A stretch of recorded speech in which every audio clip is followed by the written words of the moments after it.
this is week 22, and this is going to be our IEW portion, okay? And we are going to be talking about a story that I love. I'm super excited about it because when early on in our homeschooling journey, we did a curriculum called Sunlight. So this is like when my oldest was in kindergarten or pre-K, and one of the books that they had us get was the Children's Book of Virtues that came as part of the core package. And it told this amazing story. Here it's called The King and His Hawk, and it's about Genghis Khan. And I love the artwork of this, and I remember reading this story, and it really, I just thought it was a beautiful story with an important lesson. So yeah, this is just kind of a visual to go along with the story that we're going to read. Once we read the story, then I'm going to tell you about our new unit, our new structure that we're working on. Yeah, so some pretty great pictures. You might have a treasury at home that might have artwork to accompany this. So I just love it. It's so great. So I recommend this book. But here's the story. We're going to jump right in. It's about Genghis Khan and his hawk. Chandler, what do you know about Genghis Khan from the timeline? Genghis Khan rules the Mongols. Yeah. He also has a really great historical conquest card. Also, he has a great historical. See? So we just big fans over here. Okay. Genghis Khan ruled the huge Mongolian Empire in the early 1200s. He was a ruthless warrior and a respected king who commanded multitudes. When he was not at war, the Khan enjoyed his favorite sport of hunting. And when he hunted, his loyal hawk always accompanied him. His hawk was his best friend. He loved his master and he loved hunting. With his keen eyes and his master's great skill, their hunting expeditions were always a success.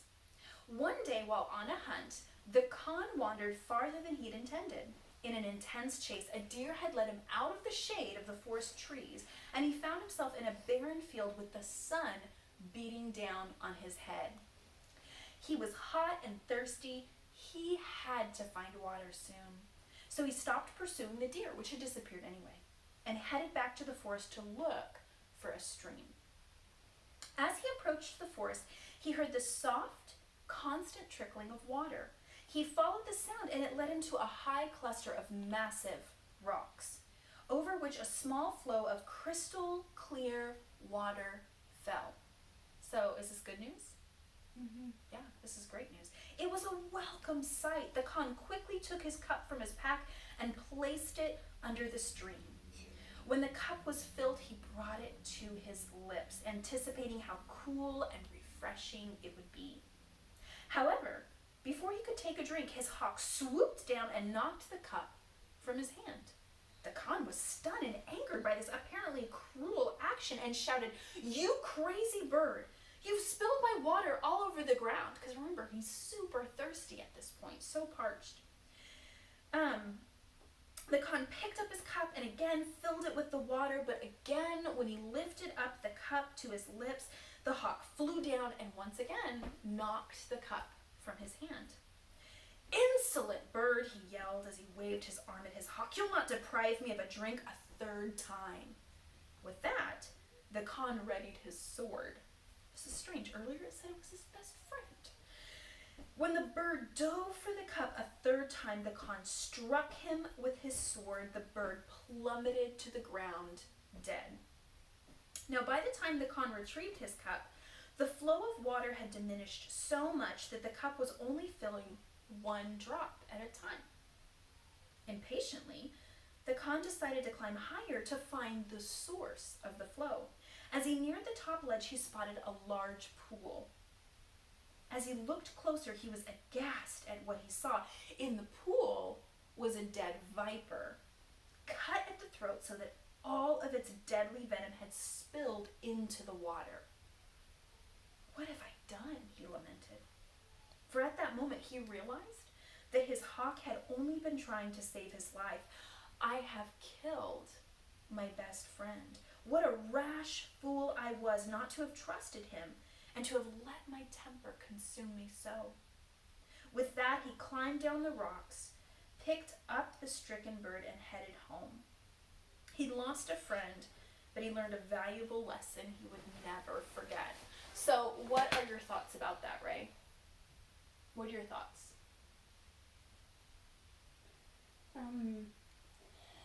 Well, it's a really good story, and also Chandler, what about you? What did you think? I thought that it was sad because he learned a valuable lesson, not to strike out in anger when you're angry or furious at someone else.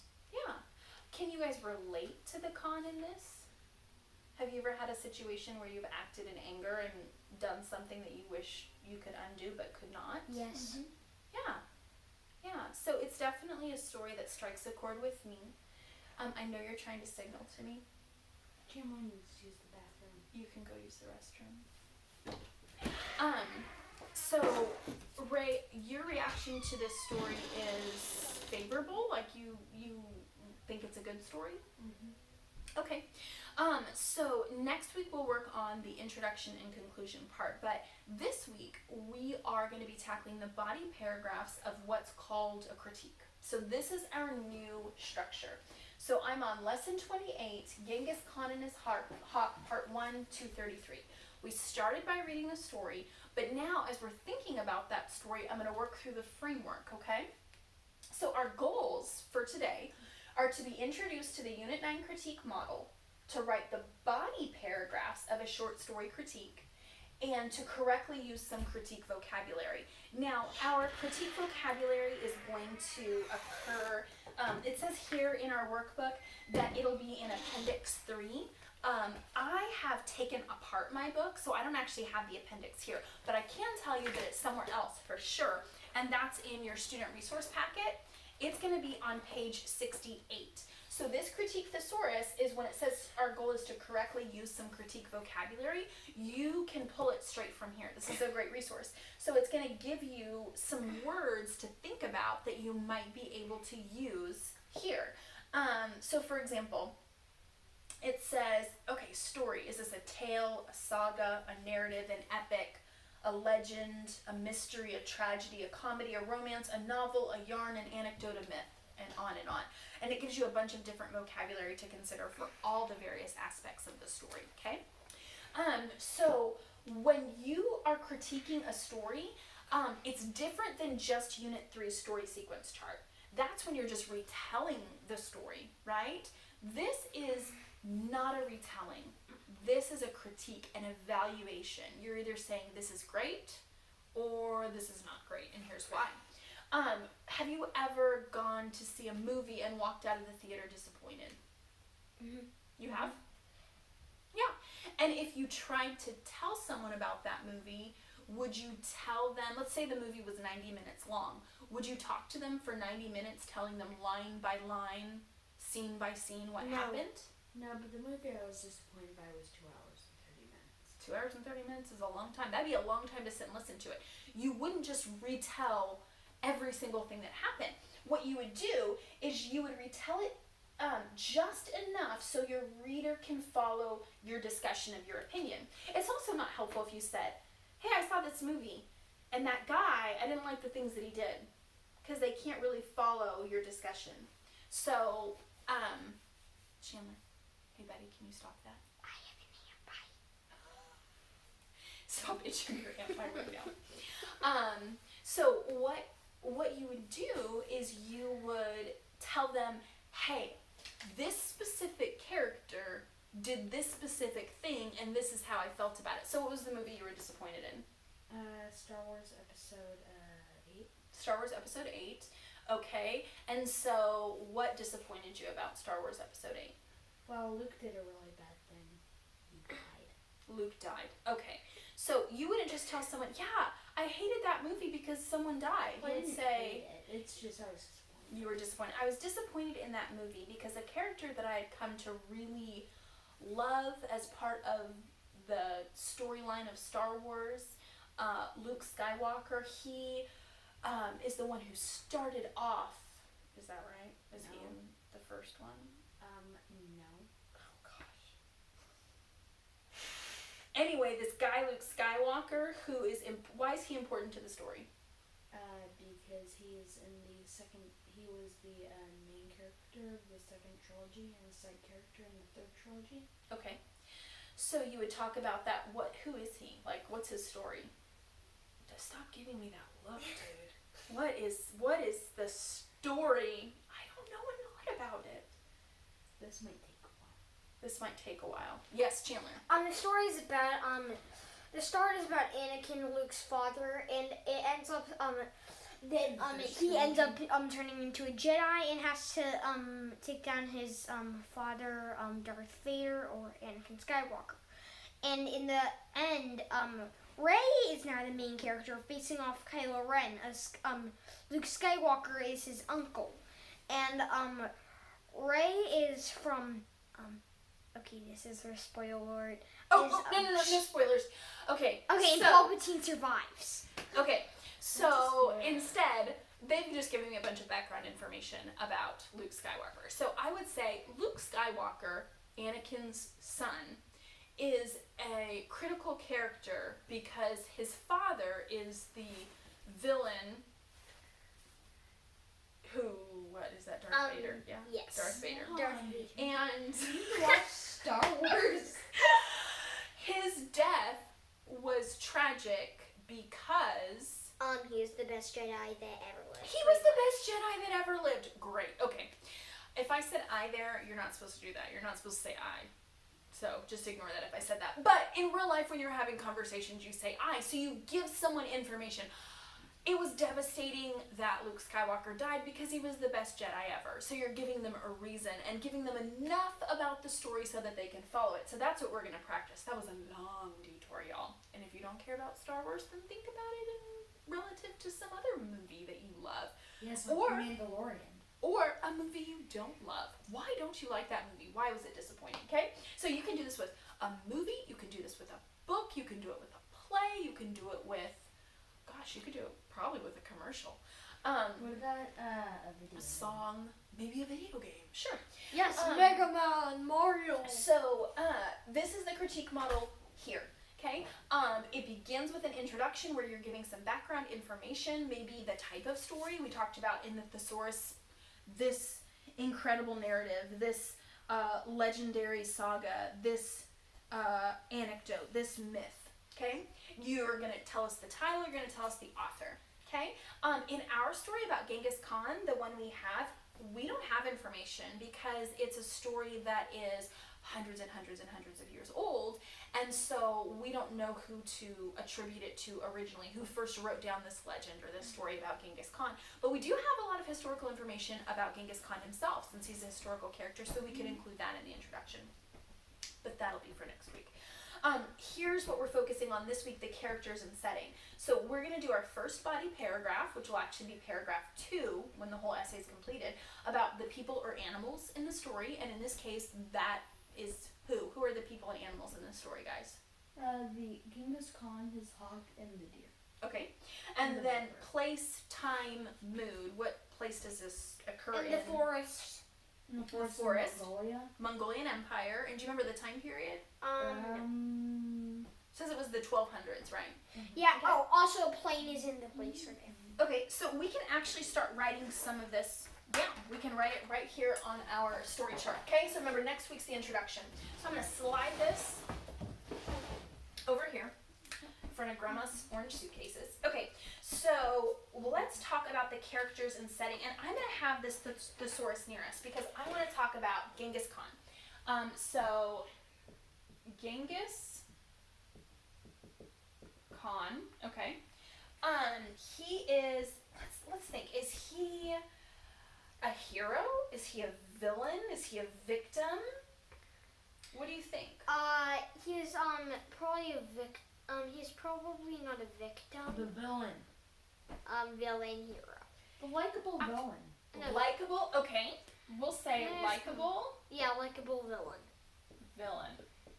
Maybe even, he might even be, I'm looking for if the word's on here. He's tragic or he is sympathetic. We could have chosen one of those, the sympathetic villain. Sympathetic villain. Yeah. Likable villain. Mm-hmm. Yeah. Now there's Devastated victim. Devastated victim. Speaking of victims, there's also his hawk.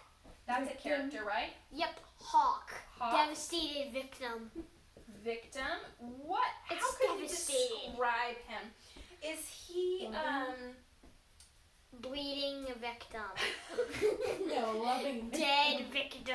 Shh, just a second, Sit on your- Chandler, just a second.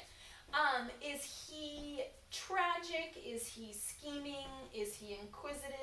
Are we Is supposed he to know that? comic? I'm What do you his think? hero. I Victim think, hero. He's the hero, the victim hero? Mhm. Okay. And then we already talked about setting. What was the setting again? Remind me so I can write it down. It's in a forest. Forest, Mongolia. Oh, forest, Mongolia, mountains, plains. Okay, so Chandler, you don't know this, but we can only have 3 things. I'm gonna put here that it was the 1200s. I could have drawn 1200 BC? trees or something. BC or AD? AD. Really? Yeah. Really? Yeah. Isn't Genghis Khan like the guy from Mulan?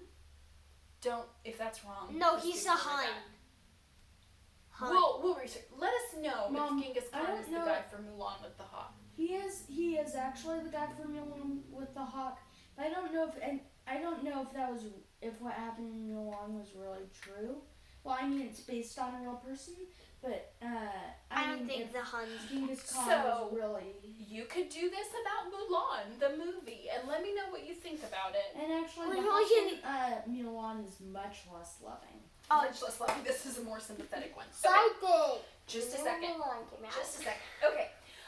So now we're going to be working on our conflict plot. So again, we're not giving every detail, and we're making sure to use words from our critique thesaurus, because we're not going to be retelling the story. We're going to say what we think about the conflict. So we'll actually use conflict in this paragraph. So conflict was what? The conflict was, the hawk was actually saving Genghis Khan, thought he was trying to kill him. Okay, so there was a misunderstanding that Yes. formed the conflict. Misunderstanding. So conflict, misunderstanding. Anger. Okay, and it was about It was about, anger. Absolutely. Okay. Was it? We have some words over here. devastated. Was it realistic or unrealistic? Was it? How was its intensity? It was full and intense, because you didn't have no idea why, and then it's intense when he suddenly strikes his hawk. Intense. Strikes. Hawk. I wish I could draw a hawk. If I do this, will I you could. know it's a hawk? No. You can just draw a flying bird. No, I would not be. Listen, that's a hawk. Strikes hawk. Ooh, it's time for a sword. No, it's time for blood. All right, y'all. Intense strikes the hawk. That's its wing, and that's a sword for sure. Okay. Took a picture over my picture. Okay. Was it a narrative? Did it unfold slowly or quickly? Slowly. It, you find what you tell, like, Do you think? Did you agree with that? That it was a slowly unfolding narrative or quickly? Probably so. Okay. So we'll say slowly narrative, narrative. story. Okay. So notice we're not retelling everything. We're just giving our enough information so that they can follow our opinion. Okay. And then our third body paragraph, which is paragraph 4 in our total essay, is going to be the climax and resolution. Oh, I feel like the climax we put right here. Don't you think we kind of put that in the wrong spot? Or unless you think the climax was when he started to walk up the rocks. I guess you could say there were 2 kind of climactic moments, because he cuts the bird down, he uses the sword, but then that And moment then he when he's walking regrets up it. is when things really kind of change. So it depends Where on what you he's think the where climax was. he's actually, he thought that the hawk was the villain. He is the villain. Oh, fascinating. Because, Okay. he killed the hawk because the hawk saved him. Climbs rock, and then I'll draw Regret. a pool, and I'll draw Just a line. You can just draw a line. snake, and then you said regret. times rock, Okay. snake, rock. Villain, you kind of talked about how... Villain, not Hawk, Genghis Khan. Not Hawk, so I'm going to cross that out, and then I'll put GK. GK, yeah. A circle GK. Just that. Just circle this? Okay. Uh-huh. That'll help you remember. Okay. And then our resolution. So what was the resolution? What happened? What happened In the was, very end. In the very end, he was regretful and packed up the hawk because he was sad because he had done that cruelly and attacked his hawk. The hawk that had saved his life. Okay. So he is regretful. Oh, I know something. In the start of the story, he said it was his friend. So it should write friends forever, maybe. Oh, they talk about again. He killed his best friend. Yeah, that came up in the first paragraph in the end. I love some of the things you said. I'll stick with regretful and best friend. Okay, so we have our body paragraphs now. Ray, I'm gonna have you proof the outline now. So we proof the outline by retelling it. So Ray, remember this is not the story sequence chart. It is the story sequence chart in terms of its structure, but when we tell it back, we're telling it back more of an analysis. It's a critique. So can you try proofing this outline? So should I pretend like I don't know what this is? No, you should pretend like you're telling someone who doesn't know what this is. So enough information. So do I have to tell this in order? Yeah, so you would say, Genghis Khan was an incredibly likable villain. And then I would go, the hawk is the... Really? the hawk, however, takes on the victim hero role. He saved Genghis Khan's life. So you can rearrange these. Like if you want to start with in the forests of Mongolia, in the 1200s, you can do that. Yeah, in the story sequence chart, it doesn't matter if you start with setting or characters. It's just characters and setting. Do I have to do each of those? Like, could I do... In the Forest of Mongolia, there was a story about misunderstanding, conflict about anger. No, keep the paragraphs separate. So, in the Forest of Mongolia in the 1200s, which doesn't sound right, Genghis Khan, the likable restart. So in this story that I totally love, there are two characters in the one setting.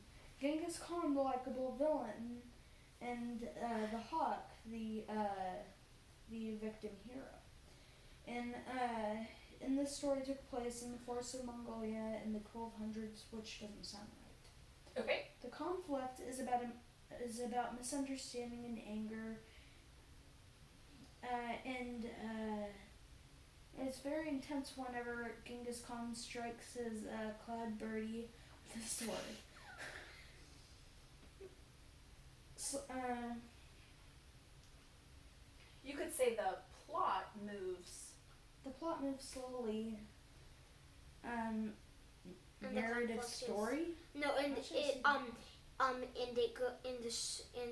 plot goes slowly Through the And, narrative as the story through the unfolds. narrative as the story unfolds. There we go. So Okay.